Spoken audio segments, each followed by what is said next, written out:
નવીન મીઠાઈ બનાવી. કેટલી બધી વસ્તુ આજ રસોઈ બનાવવાની છે. હેલો ફેમિલી, જય માતાજી, રામ રામ બધાને. તો માતાજી હોનો હારું કરે ને ધંધામાં લાભ આપે અને મનની મનોકામના પૂર્ણ કરે એવી શુભેચ્છા આપું છું. તો કેમ છે બધા, મજામાં ને? તો મજામાં જશે. તો આજના નવા વિડીયોમાં તમારું બધાનું હાર્દિક સ્વાગત કરું છું. તો અટાણે જો ફર્સ્ટ ક્લાસ મસ્ત તૈયાર થઈ ગયા છીએ ને આજે છે ને અમે બપોરે થોડોક બ્લોગ સ્ટાર્ટ કર્યો છે. એનું કારણ એમ છે કે આજ છે ને મારો ઓર્ડર હતો. એટલે જો નેવરા થયા ને તો આજ અટાણનો બ્લોગ સ્ટાર્ટ કર્યો છે, કેમ કે આજ છે ને પાર્લરનું થોડુંક વધારે કામ હતું એટલે. અને આજ છે ઉત્તરાયણનો આગલો દિવસ. એટલે ઉત્તરાયણમાં છે ને આપણે સિક્કી ને મમરાના લાડવા ને એવી રીતનું બધું તલપાક ને એવી રીતનું બનાવે ને એવી રીતનું આજ અમારે છે ને બધી ઉત્તરાયણની બનાવવાની છે રસોઈ. એટલે ફટાફટ આજ તો તૈયારી થઈ ગઈ અને બધા તૈયારી કરવા માંડ્યા. ને અમારા પતિકભાઈ શું કરતા હશે? અહીંયા રમો. હા, પેલા છે ને અમારે સિક્કી બનાવવાનું રહે. તો આ બધા છે ને પેલા ફોફા ઉછળે. એમ જો આવી રીતના છે ને પેલા ફોફા ઉછળવા પડે. તો પેલા ફોફા ઉછળે જો એમ. કા બેન? માઇન્ડ વિંદાના પપ્પા ઉખેડ નાખ્યા છે. એમાં મામી શું કરો? ફૂકો. જો આવી રીતનો ફૂકો કરવાનો છે. સિક્કી બનાવવાની છે કે નહીં માંડવીની, એટલે થોડા ખાણીમાં ખાંડી નાખી માંડવીની દાણા. તો અટાણે આ બધા કરતા હવે કરવા લાગીએ ને ઘડીક કામ. આવી રીતનો મીડિયમ સાઈઝનો રાખવાનો છે. આમ જરાક ભૂકા જેવો ને આમ આખા. જો મેં પણ માંડવીનો ભૂકો બધો કમ્પ્લીટ કરીને રાખ્યો છે, કેમ કે હવે બનાવવાનું છે સિક્કી. ને સિક્કી બનાવવા માટે છે ને ગળનો ભૂકો કરવો પડે. એટલે આપણે ભેલી ગળ હોય ને એનો, કઠણ ગળ હોય ને એનો. તો અટાણે જો અમારે એનો ભૂકો થાય છે આવી રીતના.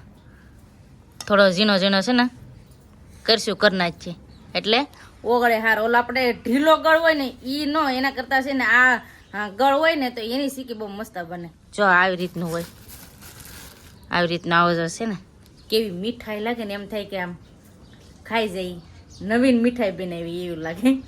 પણ આ છે ગળ છે, આ એવું છે. તો આ છે ને અહીંયા ભૂકો કરે છે સાકોની મદદથી. તો ગોળ પણ સીણી નાખ્યો છે ને હવે છે ને સિક્કી બનાવવાની તૈયારી ચાલુ થઈ જશે, કેમ કે કેટલી બધી વસ્તુ આજ રસોઈ બનાવવાની છે ખીહેર હાટું. એટલે પેલા તો સિક્કીથી શરૂઆત કરી છે. તો સિક્કી કઈ રીતના બનાવી અમે કે આ ગળ છે એમાં થોડુંક અમથું પાણી નાખ્યું હતું ને આ છે ને પેલા તો સાહણી થવા દઈ, કા ઓગળવા દેવો પડશે આ ગળને. તો ગેસને ચૂલે જ બનાવીએ છીએ ને આપણે ભૂકો પણ તૈયાર જ છે. તો હવે છે ને સાહણી પેલા કમ્પ્લીટલી થવા દેવું, કા પૂજાબેન? ને કેવી રીતના બનાવીએ તમે આ વિડીયોમાં જોડાઈ રહેજો એટલે તમને બતાવશું, કા અમારે ઘેર સિક્કી કેવી રીતની બનાવી.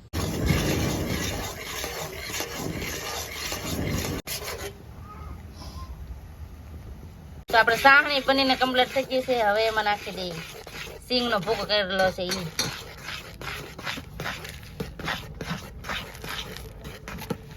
થોડી થોડી નાખતા જાય એટલે બધે ફળતી જાય. હવે નાખી દઈએ તાહડામાં. એટલે હવે પછી બધી છે ને સિક્કી થોડીક પોળી કરવી પડશે. પતલી પતલી કરી નાખીએ ને તો પતલી સિક્કી બને. અમે તો વાટકાની મદદથી કરીએ. તો હવે છે ને સાકોની મદદથી કાપા કરી નાખવાના સિક્કીના, પતીકા પાડી નાખવાના. તો અમે તો આવી રીતના સિક્કી બનાવીએ. તમે કઈ રીતના બનાવો તો પ્લીઝ કોમેન્ટ કરીને કહેજો. અમે તો આવી સાદી અને સિમ્પલ રીતે બનાવી. હજી તો તલ પાક ઘણી વસ્તુ બાકી છે, મમરાના લાડવા અને કેટલું બધું વસ્તુ આજ રસોઈમાં બાકી છે. પેલા તો હજી સિક્કી જ બની છે. સિંગ પાક તો બનાવી નાખ્યો ને હવે અમારે બનાવવાનું છે તલીની સિક્કી. એટલે તલ પેલા હેકીએ અમે. કેવી તલ ફૂટે તો તતડાટ તલ છે ને અમે હેકીએ ને તો તલ પાક ખાવાની મજા આવે. ધાણી ફૂટે હોય એમ ફૂટે. શેકાઈ ગઈ છે, હવે એઠે ઉતાર લઈ.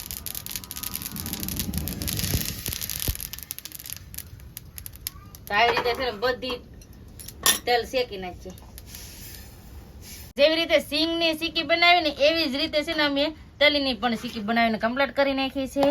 તો આવી રીતે જો બધું કમ્પ્લીટ કરી નાખ્યું છે. ને આમાં છે ને તેલ વાળું કરેલો છે તાહડો. હવે એમાં નાખી દઈએ, કેમ કે આને આપણે પતાકા પાડવાના છે. તલીની સિક્કી પણ બનાવીને કમ્પ્લીટ કરી નાખી છે અને માંડવીની સિક્કી પણ તૈયાર છે. તો બંને જો તૈયાર તો થઈ ગયું છે. હવે છે ને મમરાના આપણે લાડવા બનાવવાના બાકી છે.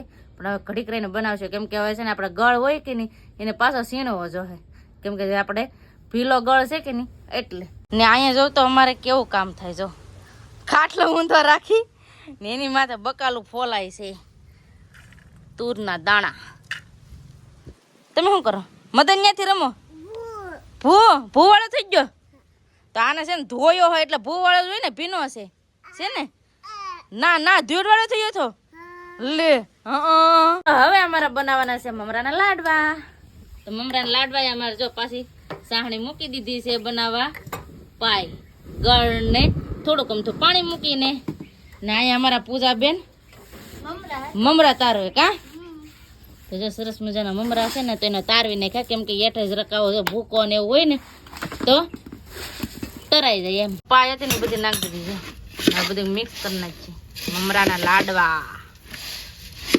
મમરાના લાડવા કોને કોને ભાવે પ્લીઝ કોમેન્ટ કરીને કહેજો મમરામાં સાહણી નાખીને બધું મિક્સ કરીને હવે લાડવા વાળવાનું ચાલુ કરી દઈએ જો આવી રીતના લાડવા વાળે મારથી હેરખો ને વળતો મારથી જે નાની આ હારા બનાવે છે તો ફટાફટ છે ને લાડવા વાળવા મળી મમરાના લાડવા ખાવા આવો નાના નાના વાળજો મોઢામાં નહીં આવે હે મોઢામાં નહીં આવે લે આને ભાંગીને ખાવાનો હોય કે આખો થોડો ખાવાનો હોય આખો ખાવાનો હોય તો આખો ન ખાવાનો હોય હવે આવી રીતે છે ને બધા મમરાના લાડવા વાળાઈ જાય છે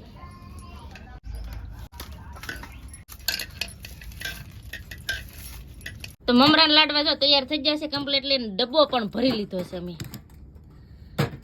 એક ડબ્બો ભરીને મમરાના લાડવા બનાવીને કમ્પ્લીટ કરી નાખ્યા છે તો આવો બધા તમે મમરાના લાડવા ખાવા લાડુ ખાવા જો આવી રીતના મમરાના લાડવા છે તેલી પાકના બટકા કરી નાખ્યા છે જો આવી રીતના અમારે તેલી પાક બની છે તો કેવી લાગી પ્લીઝ કોમેન્ટ કરીને કહેજો તો આવી રીતના જો છે ને મોઢામાં પાણી આવી જાય એ રીતના અને હવે આ સીકી છે ને એ ઠરી ગઈ છે તો બધું છે ને હવે થેલીમાં પેક કરીને ફરી લઈ સીકી બનાવી અને પાસે એક આઈબ્રાનું ને એવું કામકાજ હતું આ પાછું પાર્લરનું તો એ પાછું કામ કમ્પ્લીટ કરી નાખ્યું ને આ હું ધાબા ઉપર જા ને તમે હું ડોલ લઈને જા ને એવું છે ને તમે હવા ખાવા તો જય માતાજી રામ રામ ફેમિલી ને તો આપણે આ બધા તારે આઈબ્રા વાળા હતા બધા એટલે મારે થોડે બે હું તબ કરી બે એવું છે આજ વેલા રજા પડી ગઈ કા એવું છે હજી તો અટાણે તો એ કામ કમ્પ્લીટ કર્યું કેમ કે એ ઓર્ડર લીધા વગર ન હોય અચાનક કામ વાળું હોય હજી ઓર્ડર તો મારે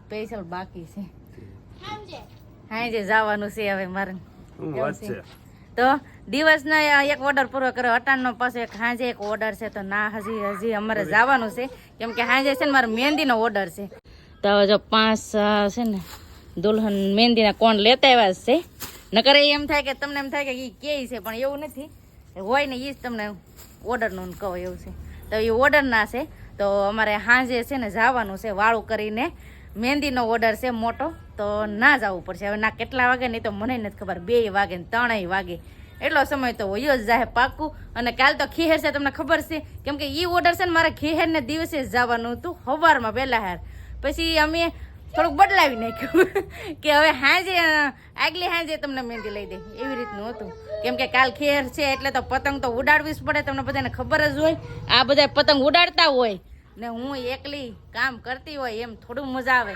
ખેર ને દી તો રજા હોવી જ જોઈએ તો જમવાનો ટાણો થઈ જાય ને તો ફટાફટ હવે જમી લઈને જમવામાં શું છે તમને બતાવું સરસ મજાના આમ તો જો પુલાવ જેવા મેં ભાત બનાવ્યા છે તો આવું બધે તમે વઘારેલા ભાત ખાવા અને સંદીપને એને છે સરસ મજાનો ઓળો રીંગણાનો ઓળો હા ચાલો ફેમિલી વાળું પાણી કરવા હા રીંગણાનો ઓળો અને ગરમા ગરમ બાજરીના રોટલા અમારા પૂજાબેન ને બધા વાળું પાણી કરવા બેસી ગયા કા પૂજાબેન ના બધા વાળું પાણી કરવા હા તો વાળું પાણી કરી લઈએ જમી લીધા ને જમીને આમ જો અમારે પથારી ચાલુ થઈ ગઈ કેમ કે હવે ઠંડી વધી ગઈ તો ગોદડા પાથરવા માટે પૂજાબેન તમારે ને આવો અમારા રે